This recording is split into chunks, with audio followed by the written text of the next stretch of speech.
Welcome to ground report.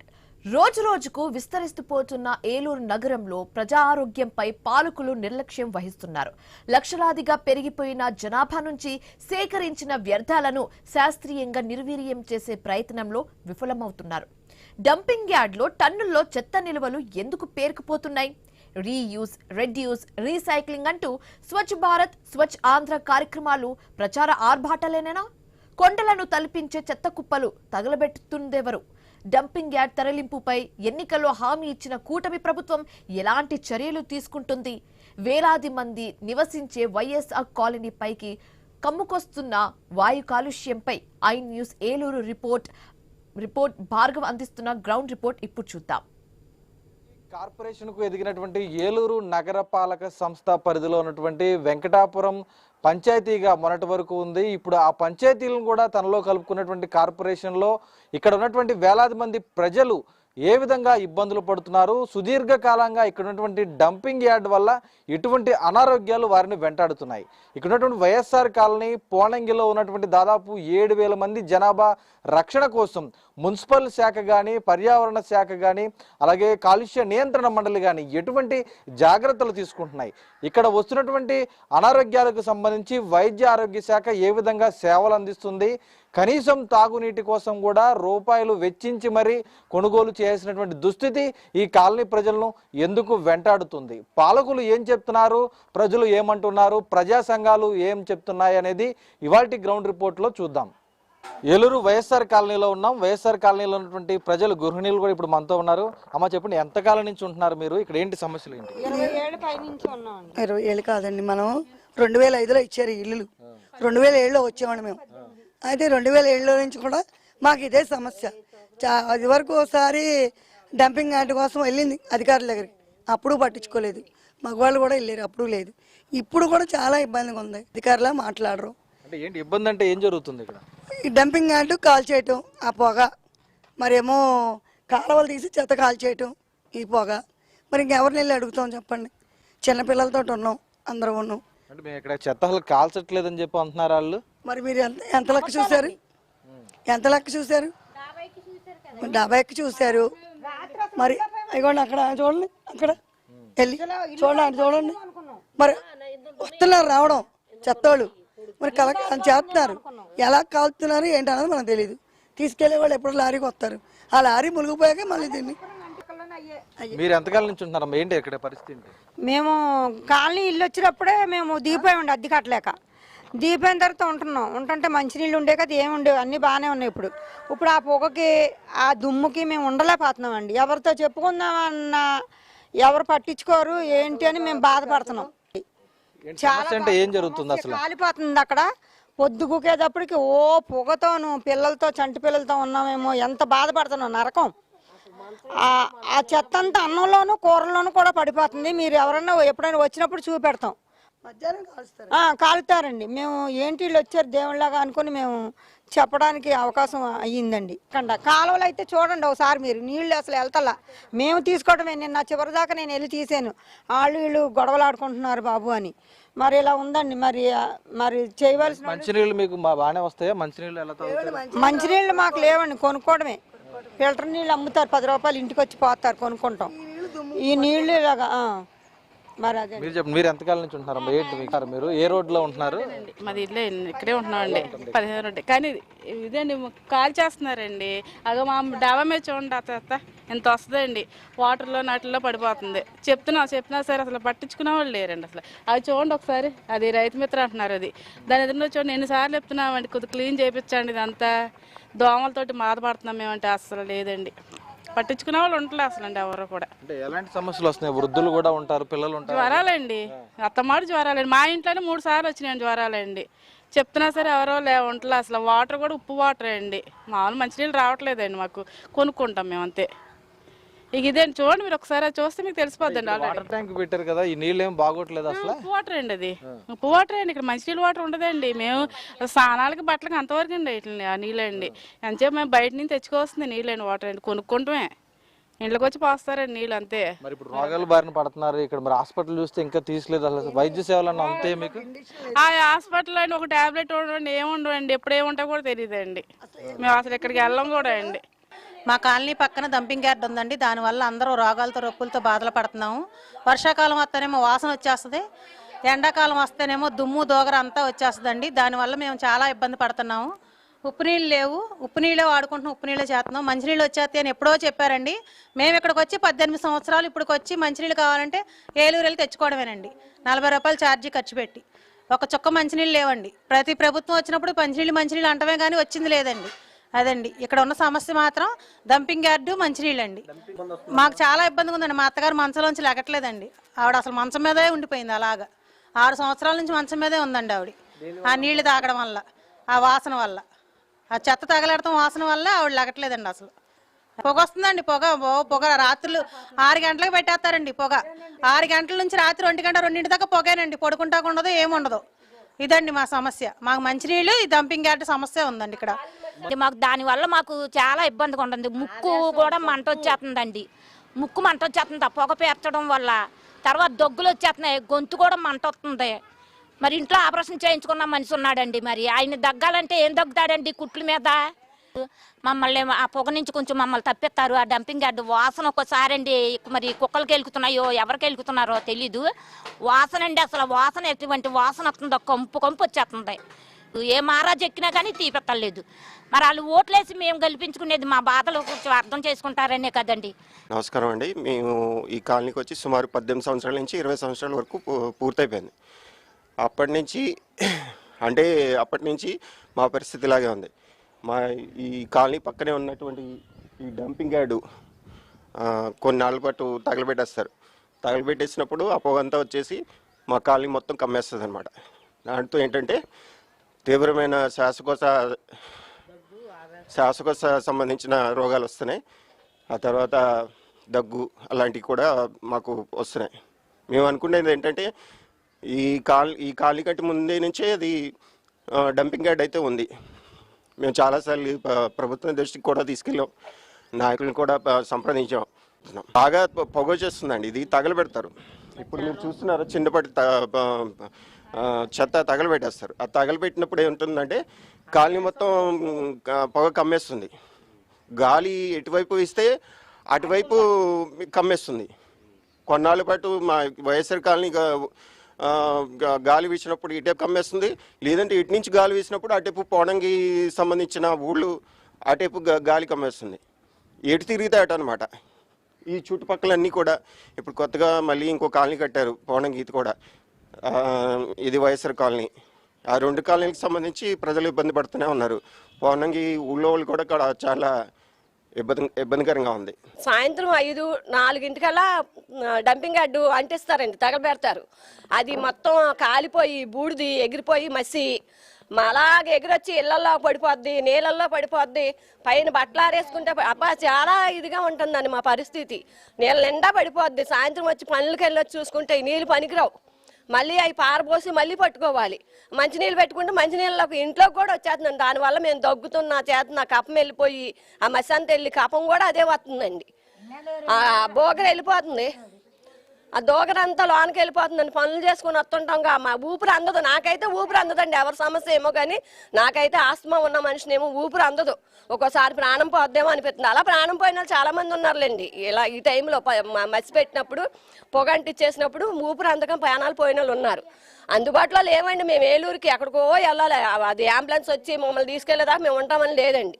అంత ఆవేశం వచ్చేది ఆ పొగ పెట్టినప్పుడు అయితే ఊపిరి అందదు నాకైతే. అలాగే కొనసాగిస్తున్నాం అండి. మా అంది ఏమాత్రం దయ్యున్నా మీరు డంపింగ్ యార్డ్ని మట్టుకు తొలగించమని కోరుకుంటున్నాం అండి ప్రభుత్వాన్ని.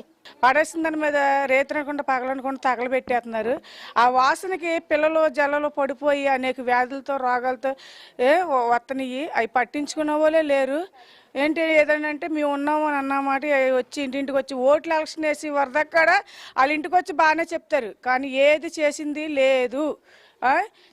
వైఎస్ఆర్ గెలిచినని చెప్పి ఏం చేసాడు లేదు, తెలుగుదేశం వచ్చిందని చెప్పి చేసిందేమీ లేదు. ఇదిగో తెల్లారినప్పుడు పోయి చేసేద్దామంటారు. ఏ కాలువలు చేశారు, ఏ టెస్టులకి తగలబెట్టేద్దామంటే చేశారు. చాలా ఈ ఊరు పక్కన మరీ దారుణంగా పెట్టారండి. పెడతాం మాలనే అసలు మరీ విపరీతమైన చాలా రోగాలు ఎక్కువైపోయినాయి. మెయిన్ తెల్లారులు అయితే ఎవరో ఒకరు హాస్పిటల్ తీసుకెళ్ళిపోతే జరిగింది. ఇక్కడ బాగా వచ్చేస్తుందండి. చంటి పిల్లలు ఆరోగ్యరీత్యా చాలా బాధపడుతున్నారు. డాక్టర్లు కూడా ఈ ప్లేస్ ఖాళీ చేసి మీరు దూరంగా వెళ్తే కానీ పిల్లలు బాగుంటారని చెప్తున్నారు. బాగా ఇబ్బందిగా ఉందండి. రాత్రి కానీ పగలు కానీ బాగా ఎక్కువగా వచ్చేసి పొగ ఏంటి ఇక్కడ నానా రకాలుగా ఆరోగ్యరీత్యా చాలా పిల్లలు బాధపడుతున్నారండి. పెద్దలు కూడా పెద్ద సమస్యగా ఉంది ఇది. దీన్ని మారుతానే అంటున్నారు కానీ నాయకులు ఏం మార్చట్లేదండి. అది అలాగే కొనసాగుతూనే ఉంది. ఎప్పటి నుంచో జరుగుతుందండి ఇది. గవర్నమెంట్ మారుతున్నాయి కానీ ఏది కూడా దీనికి స్పందించిన వాళ్ళు ఎవరు లేరండి. దీనికి డెంగ్యూస్ వస్తున్నాయి, టైఫాయిడ్స్ వస్తున్నాయి. నాకు ఇయర్లో 2 times డెంగ్యూ వచ్చింది, టైఫాయిడ్స్ వచ్చాయి. ఎగ్జామ్స్ టైంలో చాలా సఫర్ అయ్యాను నేను ఆ పొగ వల్ల.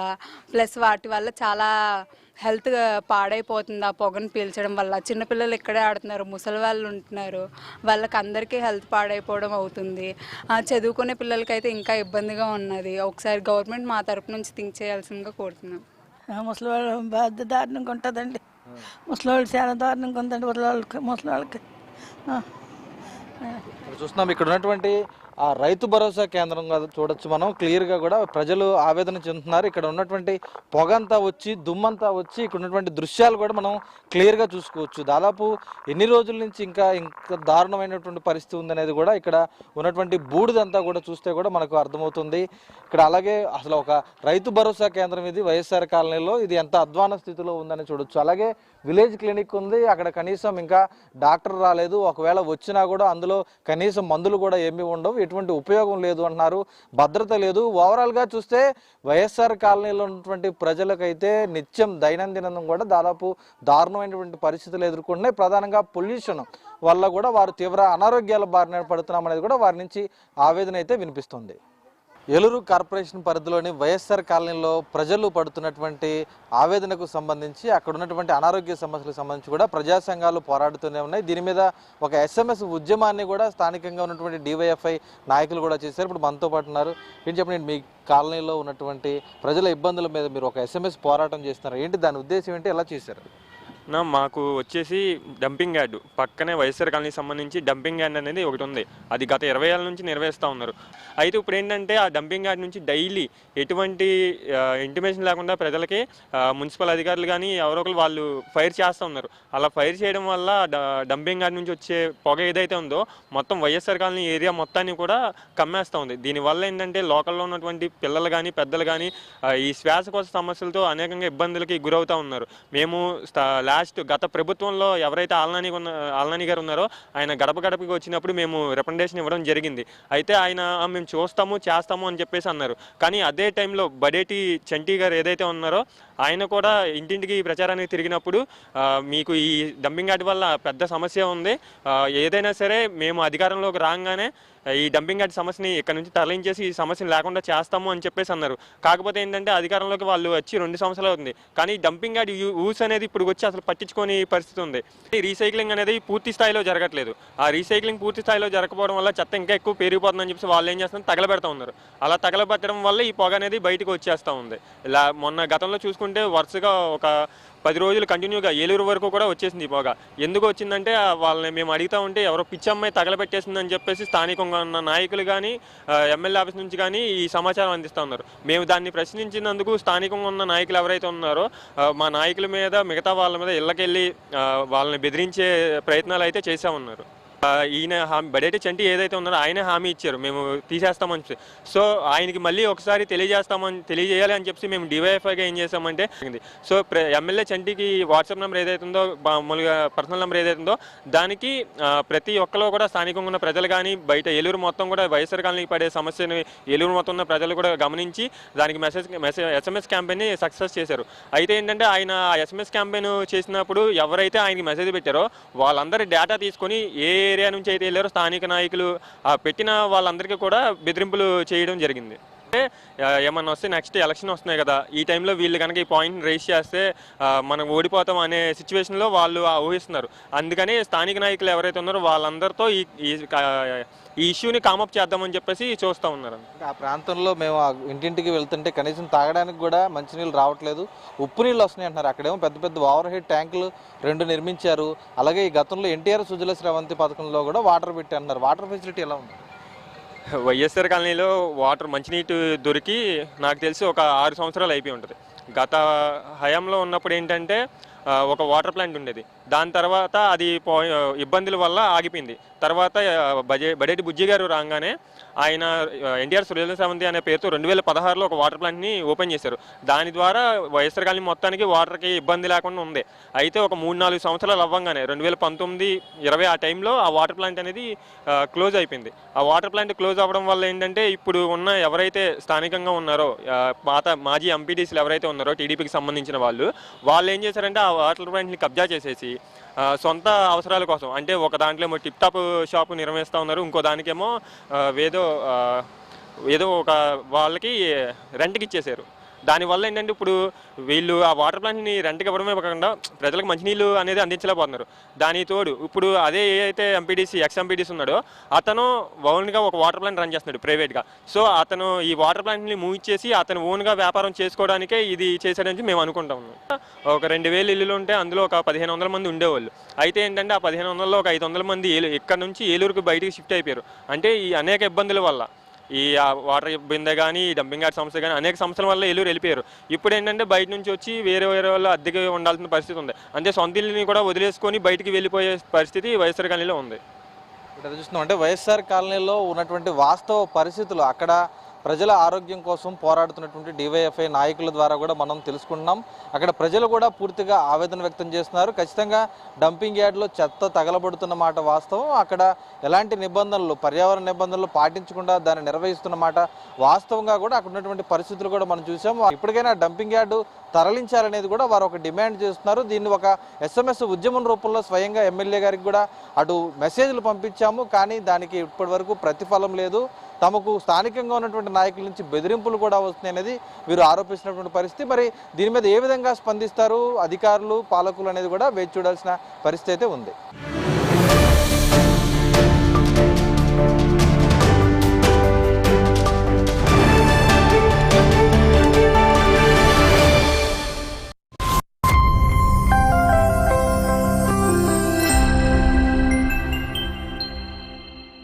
మాస్టర్ మైండ్స్ కామర్సు చదవాలనుకునే 10th ఇంటర్ విద్యార్థుల తొలి ఎంపిక. మాస్టర్ మైండ్స్ కామర్సు చదవాలనుకునే 10th ఇంటర్ విద్యార్థుల తొలి ఎంపిక. మాస్టర్ మైండ్స్ కామర్సు చదవాలనుకునే 10th ఇంటర్ విద్యార్థుల తొలి ఎంపిక. మాస్టర్ మైండ్స్ కామర్సు చదవాలనుకునే 10th ఇంటర్ విద్యార్థుల తొలి ఎంపిక. మాస్టర్ మైండ్స్ కామర్సు చదవాలనుకునే 10th ఇంటర్ విద్యార్థుల తొలి ఎంపిక.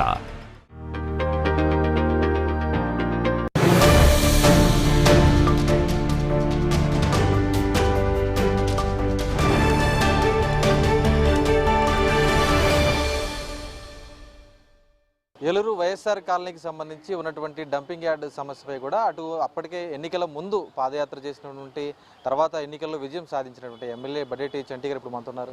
సరే సార్, పోనంగి అలాగే వైఎస్ఆర్ కాలనీ ప్రాంతంలో నెలకొన్న డంపింగ్ యార్డ్ సమస్య మీద ఏ విధంగా ముందుకు వెళ్తున్నారు? అక్కడంతా మీరు పూర్తిగా క్షుణ్ణంగా పరిశీలించారు గతంలో. డంపింగ్ యార్డ్లో ఇదివరకు ఉన్న సిస్టమ్ ప్రకారం అక్కడ ఉన్న చెత్తని తగలబెడుతూ ఉండేవారు. దానివల్ల పొగ ఎక్కువ వస్తుందని చెప్పి వాళ్ళు చెప్పడం జరిగింది.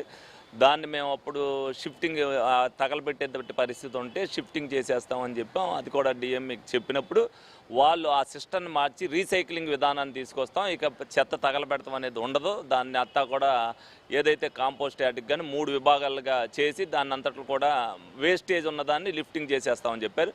లోగడ 5 సంవత్సరాల్లో ఎక్కువ మిగిలిపోవటం వల్ల దాన్ని నిదానంగా తీసుకెళ్ళిపోతున్నారు. తీసుకెళ్ళిపోయే దాంట్లో చెత్త అంతా ఎక్కడైతే ఒక దగ్గర ఉంటుందో దాంట్లో మిథైన్ ఫామ్ అయ్యి కొంచెం పొగ అనేది రావడానికి, అంటే దానంతా అదే కొంచెం ఫైర్ అయ్యి, దానికి మొన్న ఒక నెలల క్రితం ఏమైందంటే ఒక 2 బోర్లు చెడిపోవటం వల్ల కొద్దిగా పొగ ఎక్కువగా వచ్చింది.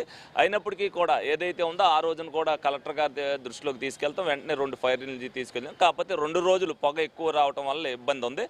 ఆ చెత్త అంతా కూడా రాను ఎందుకంటే నెలకి కొంత చొప్పున ఎక్కువ వెళ్ళిపోతుంటుంది. ఒక సంవత్సరం వచ్చేసరికి అక్కడికి చెత్త నిల్వ ఉండేది అనేది ఉండదు. అప్పుడు ఈ పొగ అసలు పూర్తిగా అంటే 0%లోకి వస్తుంది. ఇప్పుడు వచ్చేది ఇదివరకుడికి ఇప్పుడు పోల్చుకుంటే మీకు 10% ఆ పొగ రావడం జరుగుతుంది. అది కూడా యాసకాలం ఎక్కువ ఉండటం వల్ల. అదే వర్షాకాలం అయితే కదా ఆ పొగ అసలు వచ్చే పరిస్థితి ఉండదు. ఈ 10% కూడా రాకోకుండా అన్ని చర్యలు కూడా తీసుకోమని చెప్పాం.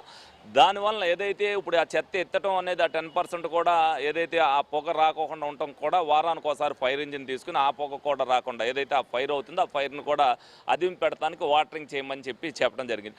దీంట్లో కొంతమంది ఏంటైతే ఇదివరకు డంపింగ్ యార్డ్ మార్చేస్తామన్నారు, మార్చట్లేదు అనేది చెప్తున్నారు. కంపల్సరీ మేము ఏదైతే తగలబెట్టే విధానం ఉంటే వేరే చోటకి డంపింగ్ యార్డ్కి కూడా మేము నెతకడం కూడా జరిగింది. కానీ ఆ సిస్టమ్ మార్చినప్పుడు ఆ అవసరం ఉండదు. దీంట్లో కూడా కొంత పార్ట్ని ఇంకా ఏదైతే డంపింగ్ యార్డ్ కూడా అన్ని ఎకరాలు అవసరం పరిస్థితి కూడా ఉండదు. ఎందుకంటే రాను డంపింగ్ యార్డ్ దగ్గరికి వెళ్ళకోకుండా కూడా చెత్త వెళ్ళిపోయే విధానాన్ని కూడా తీసుకొస్తున్నారు కాబట్టి అంత పరిస్థితి కూడా ఉండదు. కాబట్టి డెఫినెట్గా రేపు రాబోయే రోజుల్లో మేము కూడా, ఎందుకంటే ప్రజల అవసరాలు మేము అన్నీ కూడా చూసుకుంటూ వెళ్తాం. కానీ ఇది ప్రజలెవరూ కూడా నమ్మవలసిన పనేం లేదు. దాన్ని ఏదైతే ఉన్నదో ఆ 10% కూడా ఇమీడియట్గా అది క్లియర్ చేయడం జరుగుద్ది. దీనికి సంబంధించి ఎందుకంటే రీసైక్లింగ్ విధానంలో మేము ఇప్పుడు ఒకటే కాంట్రాక్ట్ చేస్తున్నారు. రెండో వాళ్ళకి కూడా ఇమ్మన్నాం.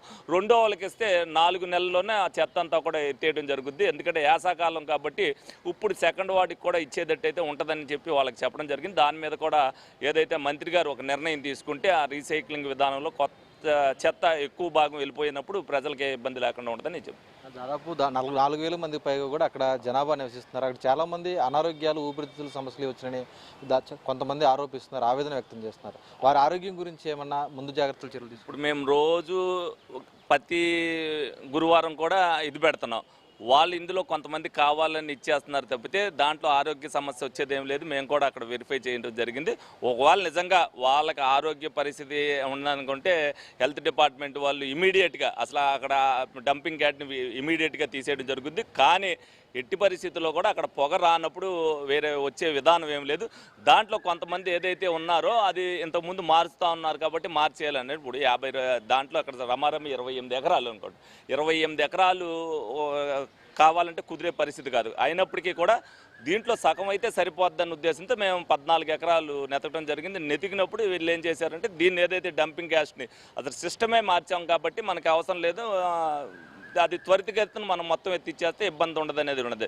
ఆరోగ్య సమస్యలు అనేది వచ్చే విధానం ఏముండదో దానికి అటువంటి విధానం వచ్చే పరిస్థితి కూడా ఏముండదు. వాళ్ళు అన్నట్టుగా ఏదో వాళ్ళు క్లియరెన్స్ చేయడానికి ఒకళ్ళు ఏదంటే ఆ పొగ వచ్చేయటం వల్ల బాగా వచ్చేస్తుంది. 4 రోజులు వచ్చిన మాట యథార్థం. ఎందుకంటే ఆ రోజున ఫైర్ అయిన తర్వాత 2 బోర్లు ఏదైతే చెడిపోయినాయో ఆ చెడిపోయినప్పుడు ఆ పొగ కమ్మేసిన ఇదప్పుడు ఇది నేను కూడా ఎలక్షన్లో అయినప్పుడు ఒక పాప ఇబ్బంది పడి ఆ రోజున రోడ్డు మీద వరకు వచ్చి పానింగ్ గ్రామంలో కూడా పొగ వచ్చేది. ఇవాళ పానింగ్ గ్రామంలోకి ఇంచు కూడా రావట్లేదు. వైఎస్ఆర్ కాలనీలో కూడా ఏంటంటే గాలి ఎటుంటే అటు కొంత పొగ వెళ్తుంది కాబట్టి దానివల్ల కొంత వాళ్ళకి ఇబ్బంది జరుగుతుంది. ఆ ఇబ్బంది కూడా లేకోకుండా చేయడం అనేది అన్ని జాగ్రత్తలు కూడా తీసుకోవడం. రేపు తాగునీటికి సంబంధించి కూడా ఓవర్ హెడ్ ట్యాంకులోంచి వస్తున్న నీరు ఉప్పు నీరుగా వస్తుంది. అక్కడ ఉన్నటువంటి ఎన్టీఆర్ సుజల శ్రవంతి గతంలో బడేటి బుజ్జి గారు ఎమ్మెల్యేగా ఉన్నప్పుడు ప్రారంభించారు. అది మాకు అందుబాటులో లేదు, తాగునీరు కల్పించాలంటున్నారు. ఆ దిశగా ఏమన్నా ముందుకెళ్ళాలి? ఇప్పుడు కొత్తగా కూడా వాటర్ ప్లాంట్లు పెడుతున్నారు, వాళ్ళకి కూడా పెడతాం. ఎందుకంటే సంవత్సరంలో ఎలాగో గోదావరి వాటర్ ఇస్తున్నాం. ఈ లోపు కూడా ఒక సంస్థ ఒకటి వచ్చింది, వాళ్ళు ఎక్కడ మీకు నీడ్ ఉంటే అక్కడ కొత్త వాటర్ ప్లాంట్లు పెడతారంటున్నాం. వాళ్ళకి వైఎస్ఆర్ కాలనీ కూడా చూపించాం. భవిష్యత్తులో రాబోయే రోజుల్లో అక్కడ కొత్త వాటర్ ప్లాంట్ కూడా పెడతాం జరుగుతుంది. సార్ చెప్పండి సార్, ఏంటి సార్ ప్రధానంగా కమిషనర్గా ఉన్నారు మీరు, మీ దృష్టికి కూడా ఈ సమస్యలు ఆ ప్రాంతం నుంచి వచ్చినాయి అంటే ఎలా చూడొచ్చు? అందరికీ నమస్కారం అండి. ఏలూరు కార్పొరేషన్లో పోనంగి రోడ్లో ఉన్నటువంటి 28 ఎకరాల కంపోస్ట్ యార్డ్లో 2025 వరకు టౌన్లో ఉత్పత్తి అయినటువంటి చెత్త మొత్తాన్ని కూడా కొండలుగా పేర్చడం జరిగింది. ఈ 2025లో గౌరవ ముఖ్యమంత్రి వర్యులు శ్రీ నారా చంద్రబాబు నాయుడు గారి యొక్క ఆదేశాల ప్రకారం అప్పటిదాకా పేరుకుపోయినటువంటి చెత్త ఏదైతే ఉందో ఆ లెగసీ వేస్ట్ మొత్తాన్ని కూడా ఒక ఏజెన్సీకి అప్పగించి ట్రీట్ చేస్తూ ఉన్నాం. అది దాదాపు కంప్లీట్ అయి వచ్చింది. 2025 నుంచి ఆ ట్రీట్మెంట్ వర్క్ స్టార్ట్ అయిన తర్వాత రోజు ఉత్పత్తి అయ్యేటువంటి చెత్తని వేరే దగ్గర పక్కన పెట్టడంతో మొన్న రీసెంట్గా ఒక 10 days బ్యాక్ అది ఒక చిన్న ఫైర్ జరిగి ఒక తాత్కాలికమైనటువంటి ఇబ్బంది జరగడం జరిగింది. ఇప్పుడు మళ్ళీ స్వచ్ఛాంధ్ర కార్పొరేషన్ వారు ఏ రోజుకి ఆ రోజు వచ్చి ఉత్పత్తి అయ్యేటువంటి చెత్తని ట్రీట్ చేయడానికి ఫ్రెష్ వేస్ట్ ట్రీట్మెంట్ ప్లాంట్ కూడా మనకు శాంక్షన్ చేయడం జరిగింది. అది వర్క్ కూడా వితిన్ 2 daysలో వితిన్ 1 weekలో కమెన్స్ అవుతుంది. వాళ్ళు కూడా సైట్ చూసుకోవడం జరిగింది. ఇక ఆ fresh waste treatment plant complete అయిపోయిన తర్వాత రోజువారీగా వచ్చేటువంటి చెత్తని దానిలోనే ట్రీట్ చేస్తాం. ఎక్కడా కూడా చెత్త కుప్పలు పేరుకుపోయేటువంటి పరిస్థితి లేదు. ఆ 2025 వరకు పెరిగిపోయినటువంటి కుప్పలన్నీ కూడా ఇప్పుడు మేము దాదాపుగా 95% కంప్లీట్గా ట్రీట్ చేసి ఇంకో 5% ఉంది. అది కూడా ఒక వారం రోజుల్లో కంప్లీట్ అవుతుంది. గౌరవ ముఖ్యమంత్రి గారి యొక్క ఆదేశాల ప్రకారం వితిన్ టైం ఫ్రేమ్లో ఆ లెగసీ వేస్ట్ మొత్తం కూడా ట్రీట్మెంట్ కంప్లీట్ చేసేసి ఫ్రెష్ వేస్ట్ ట్రీట్మెంట్ ప్లాంట్ను కూడా ఏర్పాటు చేసుకొని ఈ పోనంగి కంపోస్ట్ యార్డ్లో వచ్చేటువంటి ఈ చెత్త సమస్యని, పొగ సమస్యని శాశ్వత దిశగా పరిష్కారం చేసేందుకు గౌరవ ఎమ్మెల్యే గారు, గౌరవ మేయర్ గారు, గౌరవ ముఖ్యమంత్రి వర్యులు శతవిధాల ప్రయత్నం చేస్తున్నారని చెప్పి తెలియజేస్తారు. దాదాపు ఏలూరు కార్పొరేషన్లో లక్షలాది మంది జనాభా ఉన్నారు. ఎన్ని మెట్రిక్ టన్నుల చెత్త రోజుకు ఉత్పత్తి అవుతుందనుకోవచ్చు? కొత్త ప్లాంట్ వస్తే ఎన్ని రోజుల్లో ఆ రోజుకు సరిపడా చెత్తని శుద్ధి చేస్తారు? ఇప్పటిదాకా పేరుకుపోయినటువంటి 52,000 మెట్రిక్ టన్నుల చెత్త అంతా కూడా మేము లెగసీ వేస్ట్ ట్రీట్మెంట్ చేసి ఉన్నాము, కంప్లీట్ అయిపోయింది. ప్రతిరోజు 104 మెట్రిక్ టన్నుల చెత్త వస్తుంది. ఇందులో 60 మెట్రిక్ టన్నులు తడి చెత్త, మిగతాది పొడి చెత్త వస్తుంది. ఈ మొత్తం కూడా ఈ 104 మెట్రిక్ టన్స్ కూడా ప్రతిరోజు మేము వాటిని శుద్ధి చేసి రీసైక్లింగ్ ప్లాంట్కి తరలిస్తాం. ఈ స్వచ్ఛంద కార్పొరేషన్తో పాటు ప్రజల్లో తడి చెత్త పొడి చెత్త వేరు చేయడంలో అవగాహన కొంచెం తగ్గింది అన్నట్టు కూడా కనిపిస్తుంది. మీరు ప్రజలకు ఏం సూచించండి? ఖచ్చితంగా ప్రజలందరూ కూడా డోర్ స్టెప్ వద్ద ఉత్పత్తి అయ్యేటువంటి చెత్తని సెగ్రిగేట్ చేసి మున్సిపల్ వాహనాలకు అందించవలసిందిగా రిక్వెస్ట్ చేస్తూ ఉన్నారు. Thank you. అది చూస్తున్నాం, అక్కడ ఏలూరు కార్పొరేషన్కి సంబంధించి కూడా ఉన్న శివారులో ఉన్నటువంటి ఈ వైఎస్ఆర్ కాలనీ పక్కనే ఉన్నటువంటి డంపింగ్ యార్డ్లో త్వరలో పూర్తిగా కూడా ఈ రీసైక్లింగ్ యూనిట్లను పెంపొందించి ఆ చెత్తను శుద్ధి చేయడంతో పాటు ఇప్పుడు వస్తున్నటువంటి పొగను కూడా శాశ్వతంగా నివారించే విధంగా ప్రస్తుతం రీసైక్లింగ్ అనేది కొనసాగుతున్నట్లు అటు ఏలూరు శాసనసభ్యులు బడేటి రాధాకృష్ణతో పాటు నగర కమిషనర్ భానుప్రతాప్ కూడా స్పష్టం చేస్తున్న పరిస్థితి ఉంది. ఏలూరు నగరం పేరు గొప్ప ఊరు దిబ్బగా మారింది. మొత్తం దాదాపు 4 లక్షల పైగా కూడా జనాభా ఉన్నటువంటి ఈ ప్రాంతంలో 50 డివిజన్లు కలిపి ఒకే ఒక డంపింగ్ యార్డ్ నిర్వహిస్తున్నారు. ఆ డంపింగ్ యార్డు వల్ల ఈరోజు వేలాది మంది తీవ్రంగా అనారోగ్యాల బారిన పడుతున్నటువంటి పరిస్థితి ఏలూరు నగరం శివారులో ఉన్నటువంటి పోనంగి వైఎస్ఆర్ కాలనీ ప్రజలను వెంటాడుతోంది. ప్రస్తుతం మనం ఇక్కడ ఉన్నటువంటి డంపింగ్ యార్డు ప్రాంతంలో ఉన్నాం. చూస్తున్నాం, కుప్పలు కుప్పలుగా ఉన్నటువంటి చెత్త అంతా కూడా రోజుల తరబడి నెలల తరబడి పేరుకుపోయి టన్నుల కొలది కూడా ఇక్కడ నిల్వ ఉండిపోయినటువంటి పరిస్థితి కూడా ఉంది. అంతా కూడా ప్లాస్టిక్ వ్యర్థాలు, బయో వేస్ట్, ఇతర వ్యర్థాలన్నీ కూడా ఇక్కడ వచ్చి చేరి పూర్తిగా నిల్వ ఉండడంతో దాదాపు రోజుకి 150 టన్నుల వరకు సేకరిస్తున్నటువంటి చెత్త ఏదైతే ఉందో ఆ చెత్త అంతా కూడా నెలల తరబడి ఉండిపోవడంతో దాని నుంచి వస్తున్నటువంటి దుర్వాసనతో పక్కనే మనం చూస్తున్నాం అక్కడ కనిపిస్తున్నటువంటి వాటర్ ట్యాంక్ కానీ నివాసాలు కానీ ఏవైతే ఉన్నాయో కేవలం 500 మీటర్ల దూరం లోపే ఉన్నటువంటి పరిస్థితి కూడా ఉంది. ఆ ఇళ్ళన్నీ కూడా దాదాపు 1700 నివాసాలు అక్కడ ఉంటున్నాయి. అంటే 1700 కుటుంబాలు దాదాపు 3000 నుంచి 4000 మందికి పైగా అక్కడ ఉంటుంటే పక్కనే ఉన్నటువంటి పోనంగిలో కూడా దాదాపు కూడా మరొక 4000 మంది వరకు ఉన్నారు. మొత్తం 7000 మందికి పైగా జనాభా ఉన్నటువంటి ఈ ప్రాంతంలో ఇంత దారుణమైనటువంటి పరిస్థితి ఉందంటే ఇక్కడ పేరుకుపోయిన చెత్త నిల్వలను రీసైక్లింగ్ చేయాల్సినటువంటి అధికార యంత్రాంగం కానీ పాలకులు దానికి సంబంధించి ఏర్పాట్లు చేయాల్సిన వారు కానీ ఎక్కడ పూర్తి శ్రద్ధ పెట్టకపోవడంతో కూడా ఈరోజు ఆ నిల్వలన్నీ కూడా కనిపించకుండా కాల్చివేసినటువంటి దృశ్యాలు కూడా మనం చూడొచ్చు. దట్టమైనటువంటి పొగ పూర్తిగా అలుముకుంటూ ఆ చెత్తను తగలబెట్టడంతో కూడా ఆ పొగంతా పక్కనే ఉన్నటువంటి వైఎస్ఆర్ కాలనీలో ఉన్నటువంటి ప్రజల మీద పడుతుంది. ఈ కాలుష్యం అంతా వెదజల్లి ఆ కాలనీలో ఉన్నటువంటి ప్రజలందరూ కూడా తీవ్రంగా అనారోగ్యాల బారిన పడుతున్నారు. ప్రధానంగా కూడా ఏలూరు నగరాన్ని నుంచి కూడా నిత్యం దాదాపు వందలాది ట్రాక్టర్లలో కానీ వ్యానుల్లో కానీ ఇంటింటి నుంచి కూడా చెత్తను తీసుకొచ్చి సేకరించి ఇక్కడ పోగు చేస్తూ ఉంటారు. ఆ తర్వాత దాన్ని రీసైక్లింగ్ చేసి ఈ ప్లాంట్లో నిర్వహించాల్సిన పరిస్థితి కూడా ఉంది. ట్రాక్టర్లు వస్తున్నాయి, ఆ చెత్త అంతా కూడా తగలబెడుతున్నారు, ఆ పొగ అంతా కూడా వెళుతుంది. ఇది రోజు రోజుకి కూడా ఈ ప్రభావం పెరిగిపోవడంతో నిపుణులు హెచ్చరిస్తున్నటువంటి చెత్తను తగలబెట్టకూడదు, దానివల్ల విడుదలయ్యేటువంటి డయాక్సిన్లు కానీ ఫ్యూరాన్లు కానీ PM 2.5 రేణువుల వల్ల వచ్చేటువంటి వ్యర్థాల వల్ల కూడా తీవ్రంగా ప్రజలు అనారోగ్యాల బారిన పడతారనేది కూడా అటు నిపుణులు కూడా హెచ్చరిస్తున్నారు. దీనివల్ల ప్రధానంగా శ్వాసకోశ వ్యాధులు అనేవి కూడా ఎక్కువగా వస్తున్నాయి. మరోవైపు గర్భిణీ స్త్రీలకు చిన్నపిల్లలకు కూడా దీనివల్ల తీవ్రమైనటువంటి ఆరోగ్య ముప్పు వస్తుంది. పుట్టుకతోనే అనేక మంది రోగాలను బారిన పడుతున్నారంటే వారు జీవిస్తున్నప్పుడు తల్లులు జీవిస్తున్నప్పుడు సురక్షితమైనటువంటి ఆరోగ్యకరమైనటువంటి వాతావరణం ఇక్కడ లేకపోవడం వల్ల అనేది కూడా మనం ఖచ్చితంగా వైద్యులు సూచిస్తున్నటువంటి సూచనలు చెప్పుకోవచ్చు. దీని మీద దాదాపుగా కూడా కేంద్ర కాలుష్య నియంత్రణ మండలి కానీ ఘన వ్యర్థాల నిర్వహణ సంబంధించినటువంటి కమిటీలు కానీ చేసినటువంటి నియమాలు ఏవైతే ఉన్నాయో అవి డంపింగ్ యార్డ్ అయినా శుద్ధి కేంద్రమైనా నివాస ప్రాంతానికి 500 మీటర్ల నుంచి 1 కిలోమీటర్ దూరం వరకు కూడా ఉండాల్సినటువంటి నిబంధనలు ఖచ్చితంగా చెప్తున్నా కూడా ఇక్కడ కేవలం కనుచూపు మేరలో అంటే 500 మీటర్లు కూడా లేదు. ఈ పొగ అంతా దుర్వాసన అంతా అలాగే ఈ ధూళి దుమ్ము అంతా కూడా వెళ్ళి వాళ్ళ ఇళ్లపైన తాగునీటి పైన కూడా పడడం వారిని అనారోగ్యాలకు గురి చేస్తుంది. ఆ నిబంధన ఎక్కడ కూడా పాటించడం లేదు. అలాగే ఓపెన్ యార్డుల్లో డంపింగ్ యార్డులో మనం చూస్తున్నాం ఇక్కడ చెత్తను తగలబెట్టడం అనేది కూడా పూర్తిగా నిషేధం. దీనివల్ల వాయు కాలుష్యం తీవ్ర స్థాయికి చేరుతుంది. మరోవైపు డంపింగ్ యార్డు ఎక్కడ నిర్వహించినా కూడా దాని చుట్టూ పచ్చదనం ఉండాలి, పెద్ద ఎత్తున చెట్లు ఉండాలి. దానివల్ల ఈ కాలుష్యాన్ని బయటకు రాకుండా అడ్డుకుంటుంది. అటువంటి నిబంధనలు కూడా ఎక్కడ పాటించినటువంటి పరిస్థితి కూడా లేదు. దీంతో ఇక్కడ ఉన్నటువంటి చెత్త పేరుకుపోయినటువంటి పరిస్థితి అయితే ఖచ్చితంగా ఉందని చెప్పుకోవచ్చు. కార్పొరేషన్ ఖచ్చితంగా దీని మీద జాగ్రత్తలు తీసుకోవాలనేది కూడా ప్రజాప్రతినిధులకు సంబంధించి ఎన్నోసార్లు ప్రజా సంఘాలు విన్నవిస్తున్నా కూడా ఎవరు ముందుకు రావట్లేదు. వేస్ట్ టు ఎనర్జీ లేదా కంపోస్టింగ్ అనేది కూడా చేయాలి, చెత్తను తగలబెట్టకుండా ఎరువుగా మార్చడం కానీ రీసైక్లింగ్ యూనిట్లు కానీ ఏర్పాటు చేయాలనేది ప్రధాన డిమాండ్ అయితే కనిపిస్తుంది. అలాగే పేరుకుపోయిన పాత చెత్తను బయోమైనింగ్ పద్ధతిలో కూడా తొలగించాలనేది కూడా ఇక్కడ నిబంధనలు చెప్తున్నాయి. ఆ డిమాండ్ కూడా ప్రజల నుంచి వినిపిస్తుంది. నిరంతరం యార్డ్లో పర్యవేక్షణ చేసి యార్డ్లో మంటలు చెలరేయకుండా చెత్త తగలబడిపోకుండా కూడా పర్యవేక్షణ ఉండాలి.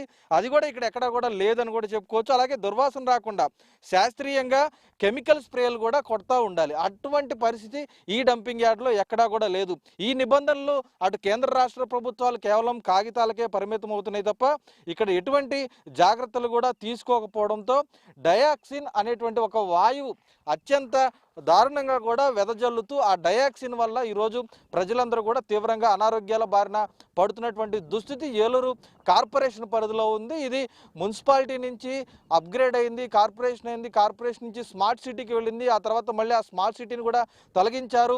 నిధులు వస్తున్నాయి, కోట్లాది రూపాయల నిధులు ఖర్చు పెడుతున్నారు తప్ప ప్రజారోగ్యం మీద శ్రద్ధ వహించడం లేదు అనేది ఈరోజు ప్రజా సంఘాల నాయకులు కానీ ఇక్కడ ఉన్నటువంటి ప్రజలు కానీ తీవ్ర ఆవేదన వ్యక్తం చేస్తున్నారు. మరి ఇప్పటికైనా కార్పొరేషన్ అధికారులు కానీ రాష్ట్ర ప్రభుత్వం కానీ పాలకులు కానీ స్పందించాలి. ఏలూరు శివారులో ఉన్నటువంటి ఈ డంపింగ్ యార్డ్లో పూర్తి జాగ్రత్తలు నిబంధనలకు లోబడి తీసుకోవాలి. లేదంటే ఇక్కడ ఉన్నటువంటి డంపింగ్ యార్డ్ను మరొక ప్రాంతానికి దూర ప్రాంతానికి తరలించాలి అనేది కూడా ప్రజలు కోరుతున్నటువంటి పరిస్థితులు అయితే కనిపిస్తున్నాయి. ఇది ఇవాల్టి గ్రౌండ్ రిపోర్ట్. కెమెరా పర్సన్ చంటితో భార్గవ్, ఐ న్యూస్, ఏలూరు నుంచి.